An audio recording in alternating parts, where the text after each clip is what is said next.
Welcome to the Workforces Podcast. I'm Julian Alsid. And I'm Caitlin Lemoyne, and we speak with innovators who are shaping the future of work and learning. Together, we unpack the complex elements of workforce and career preparation and offer practical solutions that can be scaled and sustained. This podcast is an outgrowth of our Workforces consulting practice. Through weekly discussions, we seek to share the trends and themes we see in our work and amplify impactful efforts happening in higher education, industry, and workforce development all across the country. We are grateful to Lumina Foundation for its past support during the initial development and launch of this podcast and invite future sponsors of this effort. Please check out our Workforces Podcast website to learn more. And so with that, let's dive in.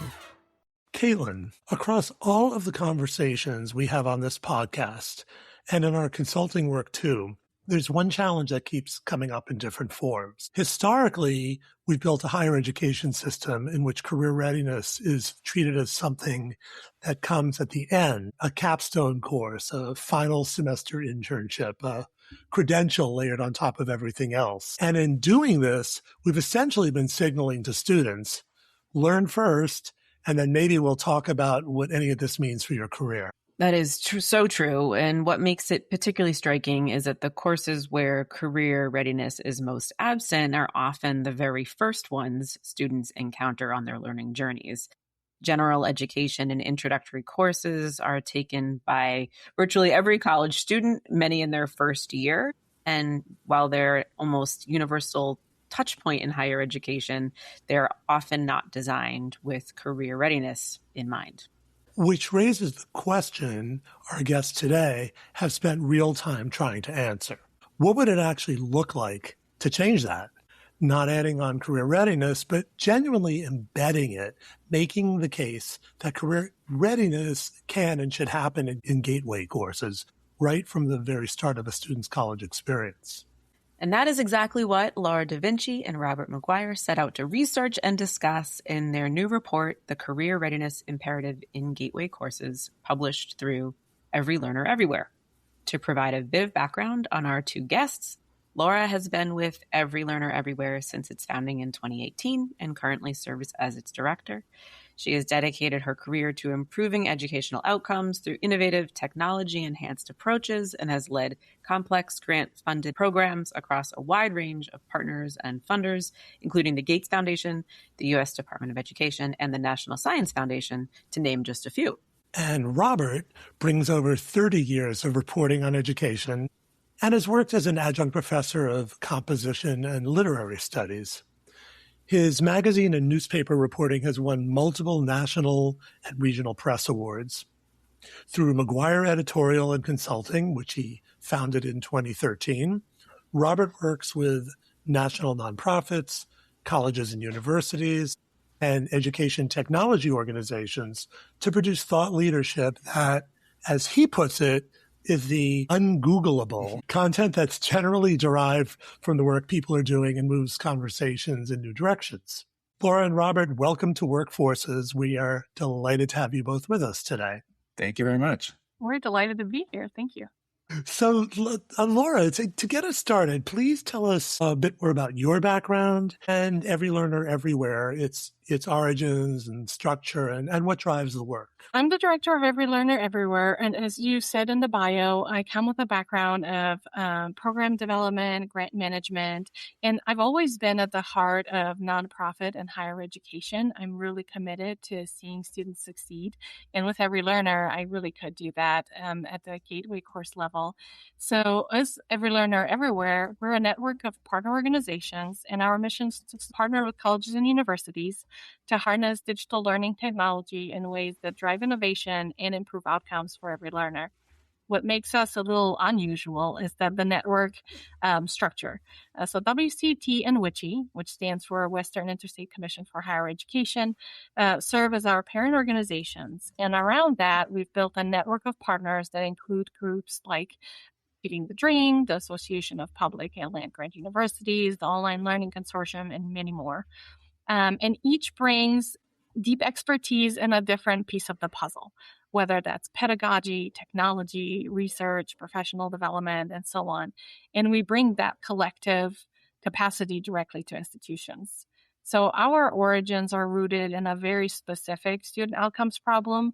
Many students start college but don't finish, and a lot of that attrition happens in the gateway and general education courses. That's where we've always been focused. We build capacity through three different things: direct technical assistance, free resources, webinars, and toolkits, and ongoing analysis of what's actually working in the field. And this report is a great example of that third piece, taking a real question and putting evidence and practical guidance behind it. Great. And thank you for that, Laura. And Robert, turning to you, can you tell us a bit more about your work as a content strategist in the higher ed and workforce development spaces? Yeah, thank you. Well, essentially, I'm a kind of managing editor for thought leadership initiatives. I set up the kind of storytelling machinery for organizations like Every Learner Everywhere who are trying to grow their audiences. So typically, my clients have a problem in that they have a lot of raw data, they have a lot of research, they have a lot of insights and expertise and experience, and they have a lot of stories, but all of that is kind of locked up in the heads of their internal experts, their internal employees, or in the heads of their stakeholders or other partners. And so I help get that data and those stories out of their heads and out into the world where it can start to influence conversations in their field. And I do that by kind of setting up the editorial workflow. And I have a team of writers help me deliver all that content. Or in the cases where I kind of get a fire lit under me, I take the lead on writing it myself. And that's the case of this report. The way that this process, my business kind of relates to the topic at hand. In this case right here is that about 13 years ago, when MOOCs were a big part of the conversation, though, raise your hand if you remember, when MOOCs were kind of dominating the conversation about online learning, I got very interested in online learning and I started to develop an expertise in education technology. And my client base at that time started to be a lot of ed tech startups. And as your listeners probably know, education technology startups are not selling just into K-12 and not just into institutions of higher education, but they're also often selling into major employers for the sake of their workforce development initiatives, their talent development and workforce learning. So working with those clients, I really gained a better understanding of the kind of continuum of learning from higher ed through workplace learning. What has been added into my client mix alongside those ed tech startups are nonprofits like CompTIA, like EDUCAUSE, like Every Learner Everywhere. These are large membership-oriented or association-oriented nonprofits or network nonprofits that are really trying to be leading voices in their fields. And like I say, I help them kind of articulate that voice by setting up a strategy and running the editorial workflow. So, Robert, then tell us a little bit more about what led you to this current report, the Career Readiness Imperative and Gateway courses? Yeah, well, what led me to do it is Every Learner said, hey, we're interested in doing more on the subject. Do you have any ideas? And I kind of scoped it out. But I'll let Laura say why Every Learner particularly had an interest in doing more around career readiness. So we've worked with so many institutions of higher education, especially in the gateway courses. And the connection to career readiness has come up repeatedly. It really comes straight out of the mission and values of Every Learner to really center the student voice in our work. And across survey after survey, students say loud and clear that launching a professional career is their top priority, and that's why they're coming to college for. About 60% of enrolled students say expected job opportunities are a very important factor in their decision to enroll. And we also know from learning science that making learning relevant is one of the most powerful teaching practices. Every Learner does focus on evidence-based teaching practices. Students are telling us the most relevant thing to them is how college connects to a career. It doesn't make sense to save that conversation for the last semester. You actually need to start with it and continue doing it semester by semester. It will not only help with retention because students want to know more and see themselves progressing towards their career, it will also help keep them more engaged. Meet students where they are is something you hear constantly in higher ed, where students literally are in their gateway courses. That's the one place you can reach 100% of admitted students. So the reason we kept coming back to the classroom is what the data shows about career centers. One study defined a frequent user as a student who visits the career center maybe 6 times across their entire college career. Maybe 8% of all students are frequent users. Engagement with the career centers, most co-curricular programming stays stubbornly low, And honestly, that's rational behavior because students put their limited time where the incentives are, and that's earning the degree earning the credits towards the degree. I'm not knocking on career centers. They do incredible work. In fact, Titan Partners Listening to Learners study 2025 found that students who do participate in co-curricular programming report very high satisfaction. The work is excellent. The challenge is simply getting those students through the door. So it's never been about replacing the career centers. It really is just the opposite. They're a central part of almost every initiative we feature in the report, and it's about meeting students where they are in the classroom and using that to draw them towards the resources that they're waiting for. And one thing I would add to this is that what we're talking about here in this report today is to some degree an extension of conversations you've already had in previous episodes of the Workforces podcast. So, for example, I was listening to the episode with Nisha Taylor that you had, I don't know, a year ago or so. And she was someone I interviewed for the report. So in that episode, made many of the same arguments that we make in this report about increasing collaboration between the co-curricular programs and academic courses. And they were talking really in the context of internships. So I kind of initiated work on this project, beginning with the question of what that would look like further upstream in the gateway courses in the first semester that often end up being more of a screen for students rather than a welcoming experience for students. So you both are already taking us in this direction, but I guess I would further this conversation a bit. And, we recognize that your research process itself included a review of, around 50 white papers and interviews, as you said, with numerous, 17 or so stakeholders. Can you talk about some of the trends that emerged from your research? I mean, as you said, Robert, right? I guess there's aspects of this conversation that have been happening for some time, but the world continues to change. So we're getting a very updated view and would love to hear some of the findings.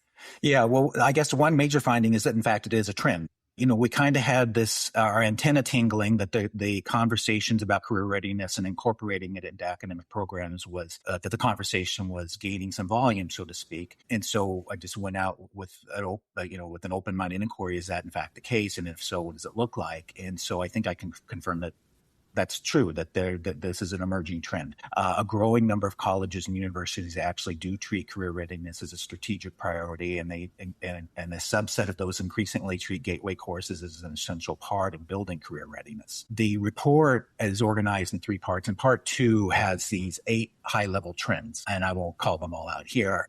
But one I'll call out in particular is that I kind of observed a range of activity that spans, if you can imagine a kind of maturity model, and I didn't find any existing maturity model, so that maybe that's the next project we can work on.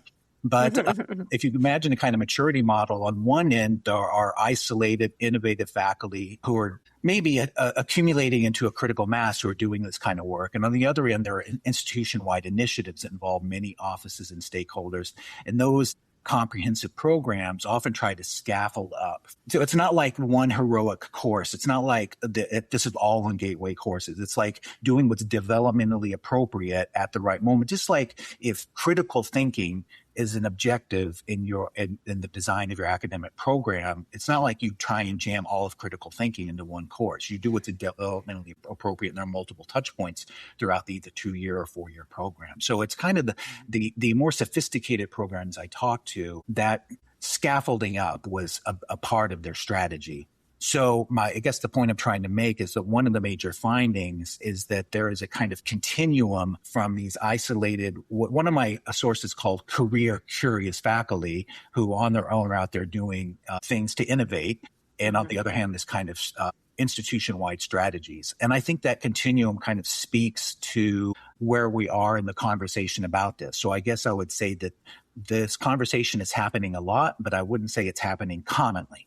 I would characterize this more as an emerging trend that's in its early stages. What surprised and genuinely inspired me was the creativity of the digital learning side, which, of course, is where every learner spends most of its attention.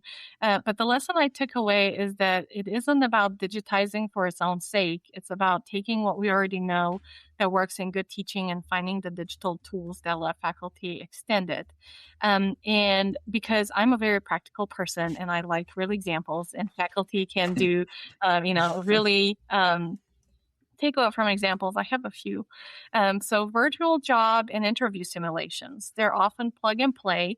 So an intro chem or bio class can have students apply what they're learning to a real world case without faculty building the scenario from scratch. Or career readiness modules in the LMS.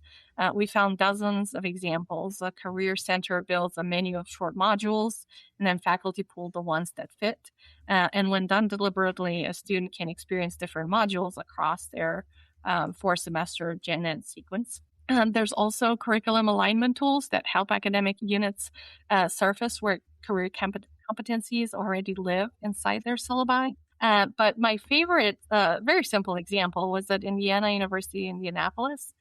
Sydney Kadinger has students keep research logs during lab work. It's a very traditional assignment that builds information literacy and metacognition. But that used to be paper and pencil. Now it's Google Sheets or a Notion database. And what makes it career relevant is simply the questions that she embeds in the log. It's a couple of prompts that raise students' awareness of how the course objectives connect to their durable professional skills. And that captures the whole recipe, makes the objectives transparent, make the competencies transparent, raises awareness of the connection, and actually gives students practice articulating it. So the report has a playbook, and the playbook is divided into guidance for leaders and guidance for faculty. Robert, can you speak a little bit to, what that guidance looks like for leaders to create the conditions to meaningfully, integrate career readiness into gen ed courses? And Laura's touched on it somewhat with examples, but what does it look like in the classroom when a faculty member embraces this work? Yeah. And we were careful to characterize it as a kind of emerging playbook, not the playbook, because to my earlier point, I think the conversation is a little bit early. So I don't think that we did enough research to say there is the one right way by any means. But in this emerging playbook, I think you could kind of sum it up this way. Laura just referred to a kind of recipe, and so you can kind of think of the activity that I heard from the various sources boiling down to recipe with 4 steps. And the first step would be recognizing that there, in fact, is a connection, that the objectives of a general education program typically do coincide with the broad, transferable, and durable skills that employers say they value. So I think a lot of faculty in higher ed think that there's this kind of adversarial relationship or tension with employers, and it's just unnecessary. There's almost no daylight between what a general liberal education promises and what employers say they want and what they value. And so recognizing that is the first step. And the second step is kind of making that connection explicit for yourself as a faculty member or as a department, usually by translating or kind of crosswalking between your program's objectives and a framework of some kind. And that framework, I would say over 95% of the time, are the NACE competencies, which you featured many times on previous episodes of this podcast. So a very simple thing you can do to get started if you're early in this discovery of this process yourself is to open up a tab in your browser with the objectives for the gateway course that you're teaching, that your department has developed, and then open up another tab in your browser by going to NACE and finding the career competencies and setting those two things side by side. And when you set them side by side, I think you'll see the dotted line connection between what a general education program promises and what employers and the NACE competencies, if your listeners are not familiar with them, are the result of a very rigorous process involving hundreds and hundreds of stakeholders. So it's a really terrific articulation of what employers value. And like I say, when you see them side by side, the dotted line is very clear.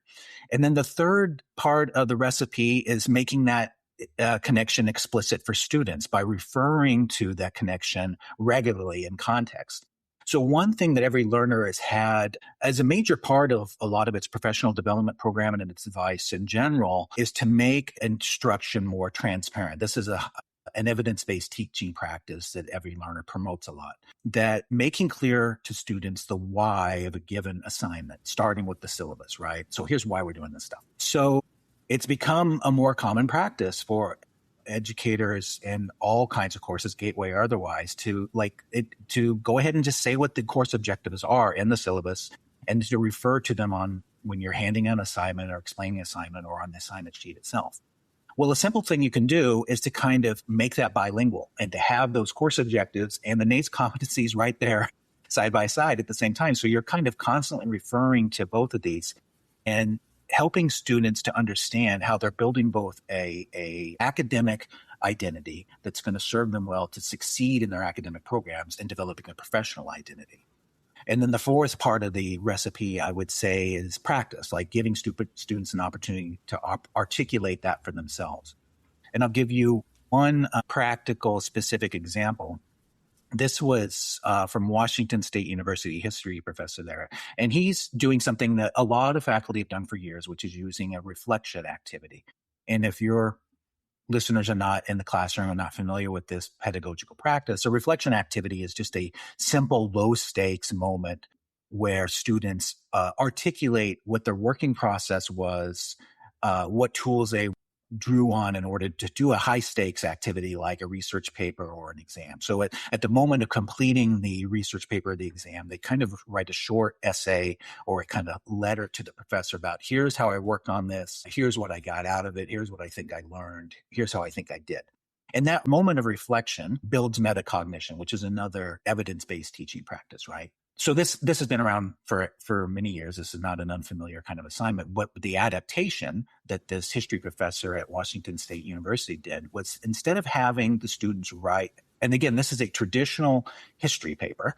I don't remember what the subject was, but it's the kind of thing where a student might ask, where am I ever going to have to use this? And so instead of writing this reflective essay addressed to the professor, he had them address it to an imagined future employer. So the student is getting into the habit right then of kind of code switching between the academic language and the imagined future professional context that they might be in.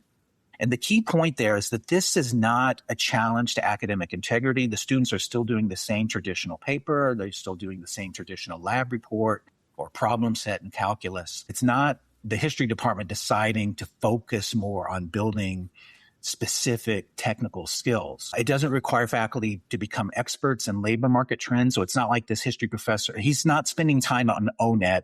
He's not in the BLS data trying to make himself conversant in what the labor trends are. And he's not building his own direct relationships with employers. All of that still rests with the Career Center. It's just finding these small moments where you kind of step back from explicating a poem, step back from doing the problem set in calculus, step back from doing the lab report and introductory biology and say, here is the reason we're doing this that's going to help you succeed in college. And oh, by the way, look at what employers say is important to them.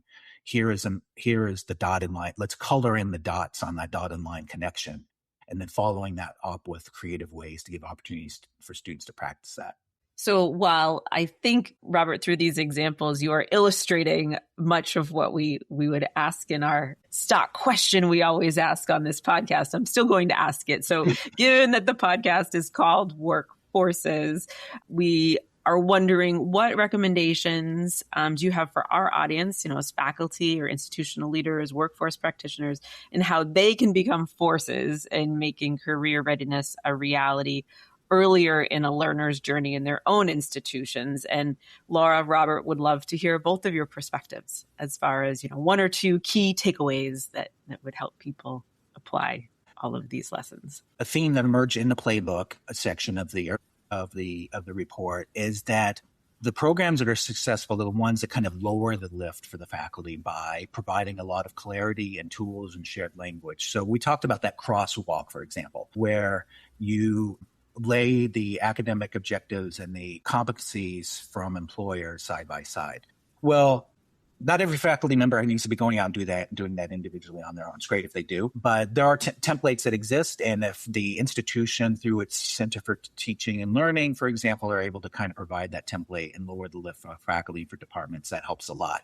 So I saw a lot of examples of that. And if you follow the links that are provided in the report to the different programs that were featured or profiled, you'll find a lot of template syllabi language, template assignments, and reflection activities like the ones I described, and so on. The other thing I would say that is working a lot to build momentum is the faculty learning communities, faculty fellowships, and faculty ambassador programs. And if you're not if your listeners are not familiar with these because they're an employer working in the outside of higher ed, a faculty learning community is essentially kind of informal, ongoing working group by faculty kind of committed to a particular problem or question regarding their pedagogy or their teaching practices. And it might be on a variety of different themes. And these faculty learning communities are often sponsored by the Center for Teaching and Learning. And so a CTL might have say, we're going to sponsor 5 faculty learning communities this year on a variety of themes. Well, increasingly, career readiness is one of those themes. Faculty fellowships, where faculty get a little bit of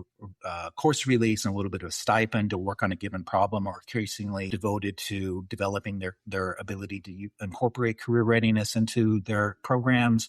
And faculty ambassador programs are a kind of similar concept. So what all these have is they're kind of growing. They're identifying those career curious faculty who are pioneering the work and then growing organically from there through peer learning.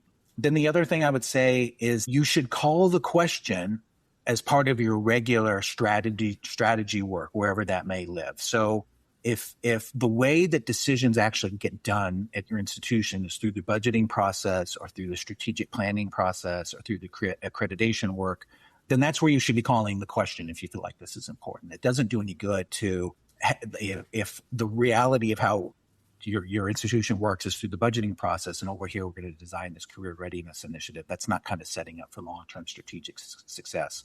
So I don't think it's a coincidence that many of the examples that we saw in the report derive from the so-called quality enhancement plans, or QEPs, that are required by accreditors. And just to briefly explain what those are, these are kind of targeted improvement initiatives that oftentimes a regional accreditor requires.